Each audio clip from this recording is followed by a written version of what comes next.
শুটকি তো কম বেশি সবাই খুব পছন্দ করি। যে রেসিপিটা থাকলে এক প্লেট ভাত নিমিষে শেষ করা যায় তার নামই তো শুটকি। শুটকির অন্য কোনো গুণাগুণ থাক বা না থাক, মুখে রুচি না থাকলে গ্রামে অনেক মাই শুটকি রেসিপি করে আবার স্বাদ ফিরিয়ে আনেন। আজ আপনাদের সাথে শুটকির যে রেসিপিগুলো শেয়ার করব তা দেখার পর যাদের শুটকি অপছন্দ তাদেরও একবার হলেও ট্রাই করতে ইচ্ছে করবে। আসসালামু আলাইকুম এভরিওয়ান। সকালের খাবারে শুধু শুটকি রেসিপি থাকছে। প্রথমেই কড়াইয়ে মলাই শুটকি গুলো ভাজা হবে। ভাজার সময় যখন শুটকির রং চেঞ্জ হবে তখনই নামিয়ে নিতে হবে। এরপর আলতো করে চাপ দিয়ে মাথা ভেঙে দিতে হবে। আজ বেগুন কুচি দিয়ে মলাই শুটকির ভাজি করা হবে। মা দুইটা বেগুন ছোট ছোট করে কেটে লম্বা করে কুচি কুচি করে রাখলেন। ভাজি করার আগে মা ফেওয়া শুটকিটাও ছোট ছোট করে টুকরো করে নিলেন। জ্বলন্ত চুলায় একই কড়াইয়ে মা ফেওয়া শুটকিটাও ভাজতে লাগলেন। মাকে সাহায্য করতে আমার সবচেয়ে ছোট বোন পেঁয়াজ কুচি করে দিল, সাথে দুইটা রসুনও কুচি করা হলো। 4 বছর হোস্টেলে থেকে বোনটা আমার সবকিছুই শিখে নিয়েছে। কড়াইয়ে তেল দিয়ে মা দিলেন রসুন আর পেঁয়াজ, বাদামি করে ভেজেই দিলেন 1.5 চামচ মরিচ গুঁড়া আর 1/2 চামচ হলুদ গুঁড়া। নাড়তে নাড়তে মা শুটকি ধুয়ে নিলেন, এতে শুটকির ময়লাটা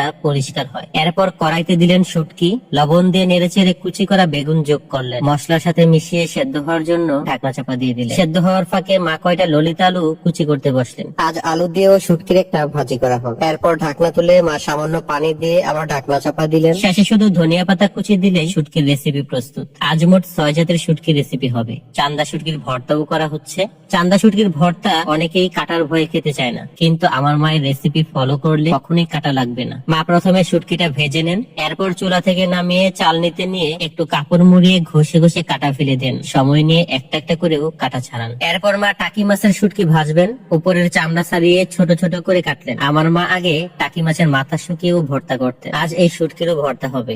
এরপর রয়েছে বইচা মাছের শুটকি। এই সবগুলো শুটকি আমি নিয়েছি শুটকি ঘর ফেসবুক পেজ থেকে। শুটকি গুলো দেখে হয়তো বুঝতে পারতেছেন শুটকির কোয়ালিটিটা কতটা ভালো। যাদের শুটকি লাগবে তারা তাদের ফেসবুক পেজ বা হোয়াটসঅ্যাপে যোগাযোগ করবেন। ক্যাপশনে আমি তাদের ফেসবুক পেজটা মেনশন করে দিচ্ছি। শুটকি ভাজা হলে আবার মরিচ টালতে হবে। শুকনো মরিচ টেলে ভর্তা বানালে খেতে দারুণ লাগে। এরপরই মা ভর্তা বানাবেন। পাটা ধুয়ে মরিচের বোটা ছাড়িয়ে পাটায় রাখলেন, তারপর বাটতে শুরু করলেন। ভর্তা বানানোর আগে শুটকিগুলো পানিতে ভিজিয়ে রাখলে ময়লাটা পরিষ্কার হয় ভালো করে। এরপর শুটকিগুলো শিলপাটায় নিয়ে আলতো আলতো করে আধা ভাঙা করে বেটে নিলেন। সবশেষে কাঁচা পেঁয়াজ কুচি আর লবণ বেটে নিলেই ভর্তাটা প্রস্তুত। শুকনো শুটকির মধ্যে চান্দা ও ফেওয়া শুটকিটা আমার সবচেয়ে বেশি পছন্দ। এরপরই মা বানাবেন ফেওয়া শুটকির ভর্তা। শুটকি ঘরের এই ফেওয়া শুটকিটা খুবই পরিষ্কার ছিল। পাটায় মরিচ বেটে চান্দা শুটকির মতো করেই ধুয়ে নিয়ে মা শিলপাটায় বাটলেন। এই শুটকিগুলো শুধু ভর্তা করেই নয়, গরম ভাতে ভাজা শুটকি বা যে কোনো ভাজিতেও দারুণ লাগে খেতে। বাজারে মাছের চেয়ে শুটকির দামও কোনো অংশে কম না। শুটকি খাওয়া মানেই কেউ ছোট লোক, এই ভাবনাটা ভুল। এরপর মা পুঁটি শুটকি রেসিপি করবেন। এই শুটকিটাও বেশ পরিষ্কার ছিল। প্রথমেই কড়াই গরম করে শুটকিগুলো ভেজে নিলেন। ভাজা হলে নামিয়ে পানিতে ভিজিয়ে রাখলেন। এই রেসিপিতে মরিচ গুঁড়োর সাথে মা কয়টা কাঁচা মরিচও কুচি করে দিবেন।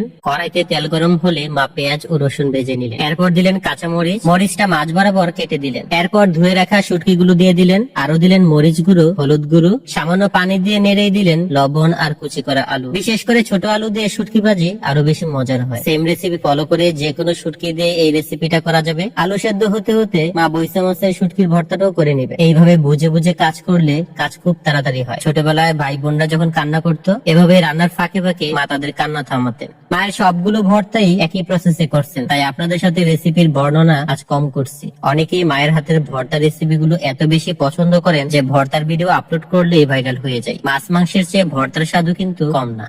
আমার ভর্তা রেসিপি দেখে অনেকেই হোয়াটসঅ্যাপে শুটকির জন্য মেসেজ করেন। তাদেরকে আবারও বলছি, আপনারা শুটকি ঘর থেকে শুটকি অর্ডার করতে পারেন। অবশ্যই আমার পেজের নাম বললে আশা করছি আমার মতো ভালো শুটকি পাবেন। সব রেসিপি প্রস্তুত হলে আমি পরিবেশন করে নিলাম। এত এত ভর্তা সামনে থাকলে আর কি চাই। যাই হোক, আজকের রেসিপি গুলো কেমন লাগলো অবশ্যই কমেন্টে জানাবেন। ভালো লাগলে অবশ্যই শেয়ার করবেন। সবাই ভালো থাকবেন, সুস্থ থাকবেন, আর মায়ের হাতের নতুন নতুন রেসিপি পেতে অবশ্যই আমার এই পেজটাকে ফলো করে পাশে রাখবেন।